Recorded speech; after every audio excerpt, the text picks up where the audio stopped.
The global economy looks in good shape. Global economic growth is picking up in developed markets as well as some key emerging economies, even as central banks start to withdraw some stimulus. And yet there are some warning signs on the horizon. Private debt in China is reaching very high levels. Political risk is on the rise, and the oil market is feeling very fragile. Joining me this month to discuss our world economic outlook is Mike Jigman, the EIU's global economist. And I'd like to start with China, given its weight in the global economy. Sure. Data from the first half of 2017 made China's economic performance look surprisingly strong, particularly with some growth in the property market that was more resilient than expected. Yep. What do you expect to see as the key factors driving China's economic performance in the second half of 2017 and 2018? And do you think that rate of growth is sustainable? The biggest question that lies behind our whole global forecast at the moment. I think the Chinese government is trying to achieve quite a delicate balance at the moment. On the one hand, it's very aware that some of these credit numbers are extremely ugly and getting worse all the time. Mm-hmm. But at the same time, it's also trying to achieve this rate of growth of around 6.5% that they've been telegraphing for a long time. So in terms of achieving the growth, you'd have to say, well, not only have they matched it, they're exceeding it. Growth in the first half of the year of 6.9% is great. We've long thought that this was going to be a very stable year for the Chinese economy for political reasons. There's a big shuffle of the CCP due at the end of the year, and Xi Jinping wants to keep things nice and calm to demonstrate his mastery over the economy. So that's the one half of the equation is doing very well. The second half is, are they doing enough to start to reduce some of these credit levels? And the answer is probably not quite. Some things have gone quite well, so they've closed a lot of excess capacity in coal and steel sectors, and they've made it a bit harder to get mortgages, and although the property market, as you said, has been quite resilient, those measures are there. On the other hand, these credit to GDP ratios are continuing to go up, and that's where we think we're going to hit a problem.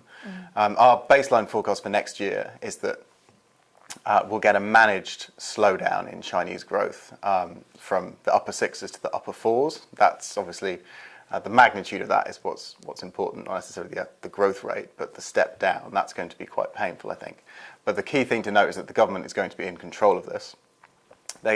Xi will use his even greater influence to tighten monetary policy to make sure that some of that credit growth or those metrics look a bit friendlier.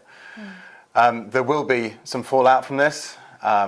Chinese companies that are too leveraged are going to suffer, and likewise, this sort of general slowdown in Chinese investment growth next year will hit lots of the economies that supply it with commodities and other components. So there is some rough water ahead, and I think the extent to which it affects everybody else depends on how well the Chinese government telegraphs its intentions. So we'll be looking quite carefully in the next few months to see whether they have the kind of appetite for doing these kind of reforms that will avoid a much more painful correction in a few years' time. So all eyes pointing to statements coming from the government as to the timing and the exactly. movement of that Yep. transition. Interesting.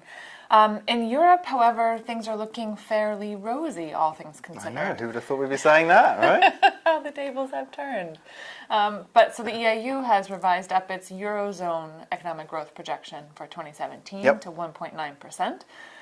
That's on a par, basically, with 2015 real growth, and other than that, the strongest rate since 2010. Yep. What do you think that means for the monetary policy outlook in the Eurozone? Right. Well, I mean, Mario Draghi obviously sent the euro shooting up a couple of weeks ago, and he started talking about reflation rather than deflation. That sort of gave investors the idea that there was a possibility that ECB might start to withdraw its quantitative easing program sooner than they thought. Draghi, of course, then wound that back very quickly and said, that wasn't really what we were suggesting. Perhaps they were just sort of testing the waters. What is clear, though, is that, as you say, the Eurozone economy is looking in a much healthier position than it has done for years at the moment. This is a fairly kind of broad-based recovery. There's even the emergence of some inflationary pressure, although it's probably wise not to get too excited just yet. We haven't really changed our forecast at all on this, in spite of Draghi's comments and the stronger euro. We've long thought that 2018 would be the year that the ECB starts to taper. The risks to this are probably still that it will take longer and that it might pause or delay it a bit rather than bring it forward any sooner. Although inflation is building, there's no unarguable case for needing to do this now. And I think a bit like the Fed, Draghi would rather wait a bit longer and make sure that they do it properly and only have to do it once and don't have to kind of put more juice back in the engine. So next year, I think, is going to be the year when we start to see some of this tapering. But the prospect of an actual increase in the policy rate is still years away. I mean, this is still beyond the end of our 5-year forecast period. But potentially things are starting to move in Europe, which is a very long time in coming. Okay, so foot over the brake pedal for quantitative easing, but no major moves just yet. Exactly. So things are looking relatively positive in Europe. And at the same time, to turn to the Middle East, we've seen a renewed rise in tensions within the GCC countries that threaten to weigh on the outlook for that region, particularly with Saudi Arabia backed by its allies, Bahrain and the UAE and Egypt imposing an embargo on the Gulf Kingdom of Qatar in June. And while the embargo is based on factors that are related to current affairs, it's both Qatar's friendlier relations with Iran and the presence of the controversial media outlet Al Jazeera, based in Qatar. They're really just the renewed outbreak of very deep, very long-standing tensions within the GCC countries.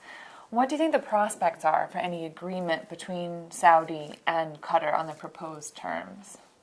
In the short term, very slim. I think since the boycott was announced, both sides have just dug themselves deeper into their positions, which means that as far as Qatar's concerned, I'm not sure what incentives they have to back down on this and to give in. I mean, these demands are pretty extensive.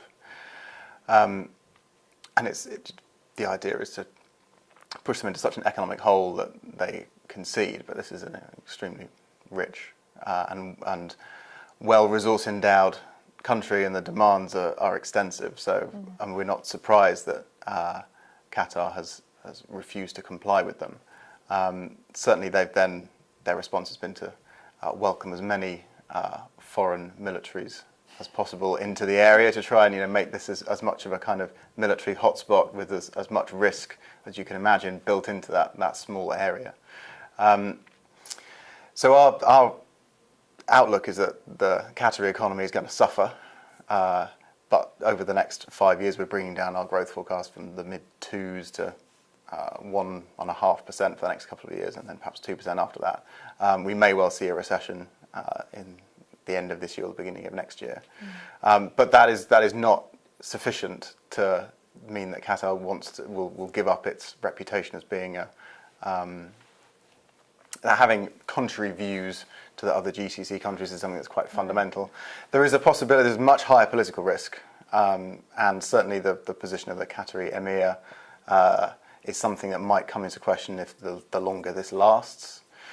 But essentially, we think this is going to run and run and run for years.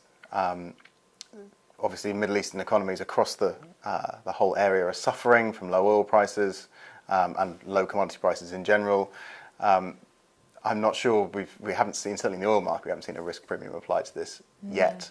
And certainly, I think that's probably unlikely now that we've had this kind of shock, but it hasn't really played out in the markets yet. So I think more of the same and more entrenched positions are likely for years. The World Cup in Qatar in 2022 perhaps provides an opportunity and perhaps a lightning rod for both sides, but that's a long way off yet. Mm-hmm. And you raise a good point there with oil prices, with Qatar being a minor oil producer, but part of a very powerful body, OPEC. Yeah.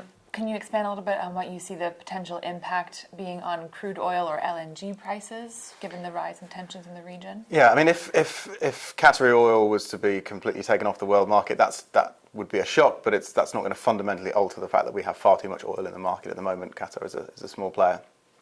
LNG is different, and it's the biggest LNG exporter in the world by some distance.